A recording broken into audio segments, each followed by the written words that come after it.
I hope you guys are ready for some news because we've got a huge monthly roundup in one video for you.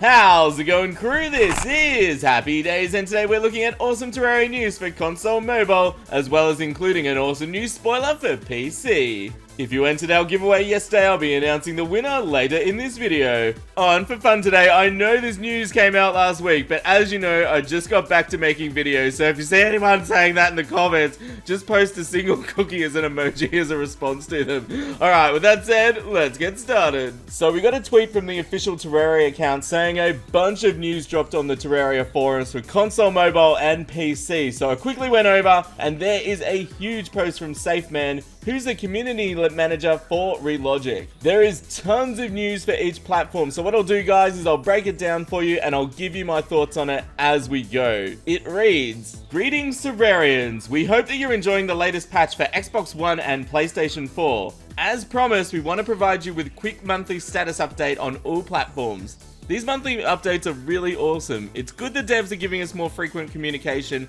especially when these updates are taking quite a long time." The post continues to discuss console. As alluded to in the previous State of the Game post, there's some technical housekeeping that Pipeworks are in the process of completing. This includes a Unity engine update and some platform-specific PlayStation and Xbox development kit software updates. These perhaps aren't as interesting as prior updates, but they do provide some much-needed under-the-hood work that will remove development bottlenecks to keep things running smoothly moving forward. Basically, they've pretty much just said they're updating their software, so there's not too much to see here. It continues. "Along with that, we've been monitoring bugs and issues coming in from the wild. Those have been collected and we're in the process of prioritizing them with our partners at 505 Games. Once we have additional information on which issues will be addressed, we'll let you know. Just know that your reports are being reviewed. We want you to know that loud and clear. Keep it coming." This is okay, but I think most console players at this point are waiting for the other 1.3 updates to roll out, like the 1.3.1 wiring update and the 1.3.4 Old Ones Army update. So hopefully it doesn't take much longer. We're getting a lot of we're updating this, we're fixing bugs, but it's been a year now, so hopefully we see some progress soon. If you're playing 1.3 on Xbox One or PS4, let me know how you're enjoying the update in the comments below. Next, we got some news for you Switch and mobile people out there. As you saw from Senex's picture just a week ago, Switch is real and Redigit has it in his hands. It's been a really great month production-wise, and we've had great fun reviewing the milestone with touch functionality integrated.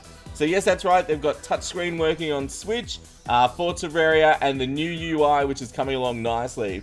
It says the next production milestone is going to be focused on Relogic feedback on the UI and implementation of features they've requested, which they haven't put in this post, unfortunately. It finishes with, "We think the build looks and feels great. Terraria feels really at home on the Switch, and we're starting to see the benefits emerge from having a unified code base." And by that I mean, you know how they want console and mobile to all have the same sort of coding, and I think that's really cool. It should speed things up moving forward.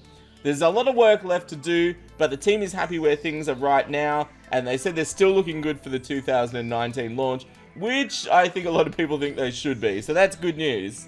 I think the fact that they've got the game up and running on Switch, they've got a functional UI or a user interface, means Terraria is well on the way to being finished on Switch and then therefore mobile. My main request for Switch in 2019 is that they give us a release date fairly early on in the year, and that way people can start to get hyped for it, which would be really cool. Now, unfortunately, the mobile news section just says more news on this soon, pretty much. They didn't really have anything to say about it, and I think you guys all know by now they're putting Switch first. It's taking priority over mobile. So if you really want mobile, just have your fingers crossed they get Switch done as soon as possible, because then mobile will follow shortly afterwards.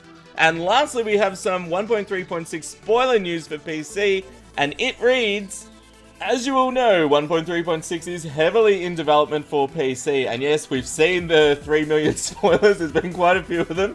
We have added many new features and mechanics, hired several part-time programmers from the mod community," which I thought that was really interesting. Maybe the Calamity mod devs? I don't know. "And significantly added to the soundtrack of the game," which we've seen 2 new tracks so far, the Windy Day and the Nighttime one, which is really cool. It says they're really excited to announce the most recent addition to Terraria, Blood Moon Fishing. During Blood Moons, you'll now be able to fish up disgusting new monsters for a chance at new loot related to the Blood Moon. below you'll see a new work in progress enemy you can expect to see. Guys, this is so insane. I love it so much. You've probably all noticed how water turns red during a blood moon, so I'm guessing fishing in any pool of water large enough gives you a chance to spawn these new monsters. Now, I've got an image of the new monster on screen now, and I think this is going to be one of many, and it looks pretty evil, especially that huge horn on its head. It looks very evil. Now, here's the big question for you guys. What power level do you think the loot from these enemies is going to be? So, blood moons can happen really early in the game. I think as soon as you've got 120 hit points, they can happen at night, as long as there's a moon out. So, is it going to be like newbie level loot stuff like Wand of Sparking? Or maybe you need a higher fishing level to actually catch the mobs?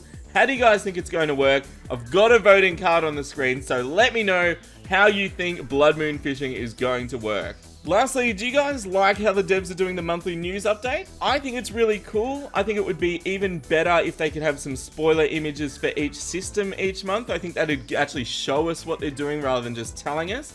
So let me know how you feel in the comments below. Subscribe and ring the bell icon if you're new. Like the video to support our channel. And here's the most important part as always. You all stay happy and I'll see you soon. This is Happy Days signing out. See ya!